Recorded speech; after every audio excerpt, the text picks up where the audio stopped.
I think most Americans are familiar with the fact that Texas was an independent republic before it became part of the United States, and that Hawaii was an independent kingdom overthrown in a local coup but then annexed to the United States. But it seems much less well known that there was another U.S. state that was an independent, self-governing republic for 14 years, even though it was deeply impacted by the acts of rival European governments and rival American colonial governments. In 1777, the country of New Connecticut, or as it became known, the Republic of Vermont, declared independence not just from England, but from the state of New York. The Republic of Vermont is history that deserves to be remembered. Maps and U.S. history books of the 13 colonies often fail to depict the uncertainties and competitive nature of each colony's territorial claims. Massachusetts claimed most of the western portion of what would eventually become New York State, as well as the entirety of the future state of Maine and large pieces of what would become Michigan and Wisconsin. New York at one time claimed most of what would become Michigan, Ohio, Indiana, Illinois, West Virginia, and Tennessee. Between 1782 and 1802, the newly minted and independent states slowly ceded different claims to territory, but even by those standards, the story of Vermont is unique. The land that would become Vermont was originally settled by colonists when the acting governor of the Massachusetts colony ordered a fort to be constructed near Brattleboro, Vermont, to protect western Massachusetts from native tribes. At the time, Massachusetts and New Hampshire disagreed about their border. In 1741, King George II settled land disputes between New Hampshire and Massachusetts by setting a firm boundary line and putting a fort a few miles north of the Massachusetts border. New Hampshire's governor, Benning Wentworth, chose to interpret this decision to mean that New Hampshire held control of land as far as the western boundary of Massachusetts, which included most of what would become Vermont. Based on this interpretation, New Hampshire made the first land grant in the area on January 3, 1749, the town of Bennington. New York claimed the same land based on a reading of letters of patent which granted then Prince James the formerly Dutch province during the Second Anglo-Dutch War. Those letters granted James all the land up to the Connecticut River, the modern boundary between New Hampshire and Vermont. When Governor Wentworth made the first land grant in 1749, New York protested because they claimed the same land. Wentworth promised to stop making grants until the border issue was decided, but he very quickly started making more grants anyway. By 1760, he had given grants for at least 15 communities. New York was also giving grants in the same area, but unlike the large, square, town-sized grants that New Hampshire gave mostly to poorer farmers, New York was making irregularly shaped grants that were going mostly to wealthy landowners.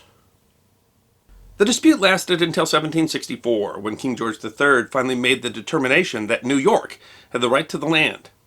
New York took this vindication of their claims to invalidate the grants made by New Hampshire, which alarmed the settlers who were already there. New York wanted to force the settlers to rebuy their grants at increased prices and installed a judicial system to dispossess those who held only New Hampshire grants. Landowners like Ethan Allen attempted to prove legally their grants in New York courts, but the New York judges refused to accept evidence that would have proved it. Large landowners like Allen probably couldn't have afforded the fees if they did confirm the grants or pay the new taxes. To make matters worse, the judges and prosecutors often had financial stakes in the decisions they made in the grants. In 1770, the New York Supreme Court declared all of Wentworth's grants invalid, officially granting the state complete control over the region. In the late 1760s, some of the locals founded an informal militia, led by Ethan Allen and members of his extended family, called the Green Mountain Boys, formed specifically to defend the New Hampshire grants. Based in Bennington, the militia grew to several hundred members. By 1770, they were a part of a de facto government in the region that kept out New York authority. But fighting had already started as some Yorkers were trying to push farmers off their land. In July 1771, a sheriff named Henry Tennick took a posse of about 200 men to reclaim the Breckenridge farm, which was near Bennington. When the posse arrived, they ran into about 100 armed mountain boys, and when the sheriff demanded that they give up Breckenridge, the mountain boys responded that if you attempt it, you're a dead man. The posse retreated, and the mountain boys became even more bold, even chased some Yorkers off some land formerly owned by Ethan Allen. They harassed New York land surveyors and government authorities. They whipped a New York judge and escorted him back across the border to New York. In the grants, New York authority was in theory only. In January of 1775, representatives from 20 towns gathered in Manchester and created a civil and political body to regulate their community, separate from New York. 2 months later, violence erupted in the town of Westminster. On March 13th, a group of riotous and disorderly persons, numbering between 80 and 90, arrived at the courthouse to protest the arrival of a judge from New York. They hoped to prevent the next day's court session. The grantors were said to be mostly pro-independence members of the Whig Party. The crowd swelled into the hundreds and refused to disperse when ordered by the local sheriff. The sheriff rode out of the town of Brattleboro to put together a posse of 25 residents for the purpose of keeping peace. Brattleboro was both a stronghold of Loyalist sentiment and a town of Yorkers who held New York grants. The sheriff returned that evening with 60 or 70 armed men to find the locals occupying the courthouse and the jail. They again refused to disperse, so the posse fired into the courthouse. The rioters returned fire, slightly wounding a magistrate. The posse then broke into the courthouse, beating down the door and firing into the crowd. William French was shot 5 times and died instantly.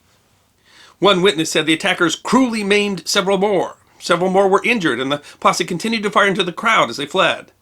Another man, Daniel Houghton, was injured badly enough that he died of his wounds 9 days later.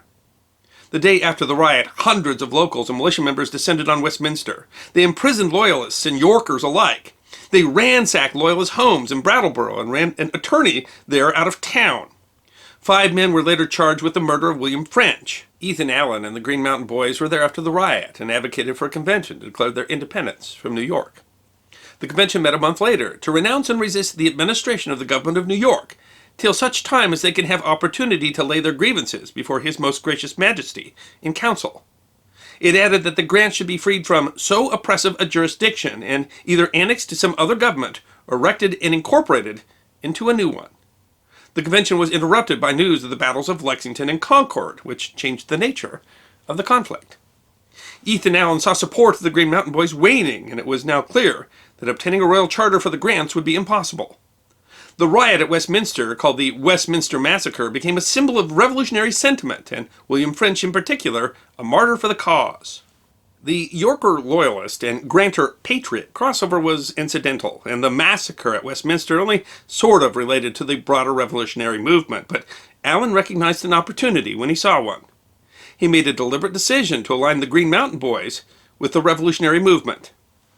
When Benedict Arnold was authorized to raise a militia in Massachusetts to lead an attack on Fort Ticonderoga, Allen seized the opportunity to involve his militia and gain recognition among Patriot leaders. Leaders in Vermont declared their support for the Revolution in June of 1775, and they elected officers for the Green Mountain Rangers, a battalion to join General Philip Schuyler to defend against a possible attack from Canada. Allen's cousin, Seth Warner, was elected to lead the battalion, and Allen decided to join the ill-conceived attack on Montreal that fall, where he was captured. In 1776, Vermont sent a petition to the Continental Congress that, among other things, asked to be recognized as separate from New York.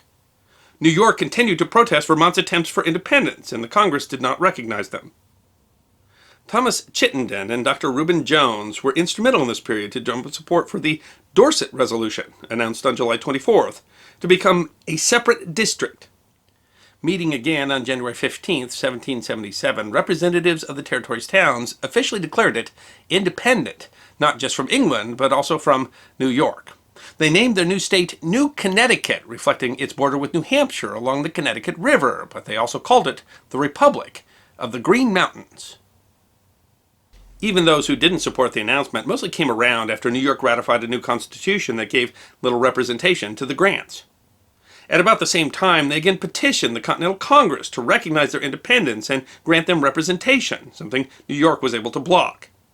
In June of that year, the newly supported group changed the name to Vermont, from the French Les Vermonts, meaning the Green Mountains, on the suggestion of patriot Dr. Thomas Young. They also put together a Declaration of Rights and a frame of government. They ratified their own constitution a month later. Writer and journalist Frederick Vander Water called it the Reluctant Republic, reflecting the fact that the sentiment mostly ran towards union with the other colonies. If they had been recognized by the Congress, they likely would have not become their own country, but many saw it as an imperative after the intolerable New York Constitution. Internally, they largely considered themselves the 14th colony. The coins they minted read the 14th Star, and the Great Seal had a 14-branch pine tree at its center.